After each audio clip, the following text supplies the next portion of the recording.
మామయ్య సిటీలా కొన్ని షాపులల్లో లక్షలు ఖర్చు పెడతారు, 100 రూపాయలలో హెయిర్ కట్ చేస్తారు.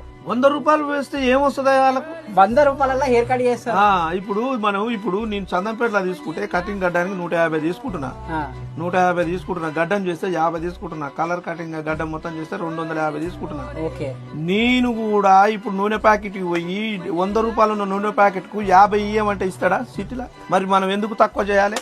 మీరు ఈ విధంగా చేస్తే జీవనాలు మన భవిష్యత్తులో మన పిల్లలు ఎట్లా బతకాలి? అంటే క్వాలిటీ ఆఫ్ లైఫ్ పెరిగినా కొద్ది స్పెండింగ్ కెపాసిటీ మనుషులు పెరుగుతుంది. అవును, రైట్. దాని తగ్గట్టే కదా చేంజ్ అనేది ఉండాలి. అవును. సో సిటీలో చాలా వరకు ఏమంటారు అంటే కస్టమర్ నా లోపలికి రావాలి, నేను ఇంట్లో పని చేయాలి, వీడిని నేను లాక్కోవాలి, లేకపోతే అంటే ఈ కస్టమర్ నాతోని పని చేయించుకోవాలి. లోపలికి వచ్చి ఇక్కడ కూర్చునే వరకు నేను ఏదో ఒకటి చేయాలి. ఆ ఏదో ఒక దాంట్లో ఏం చేస్తున్నారు అంటే నేను 50కి వేసేస్తాము, 70కి వేసేస్తాము, మేము 10 లక్షలు ఖర్చు పెట్టినాం కానీ మేము 100 రూపాయలే తీసుకుంటాము. ఇట్లాంటి చీప్ స్ట్రాటజీస్ వాడి కస్టమర్లని లోపల రానికి తీసుకురానికి ట్రై చేస్తారు. దీన్ని ఏమంటారు అంటే కస్టమర్ అక్విజిషన్ స్ట్రాటజీలు అంటారు. పెద్ద పెద్ద కంపెనీలు చేస్తాయి, ఇవి చిన్నవి కాదు.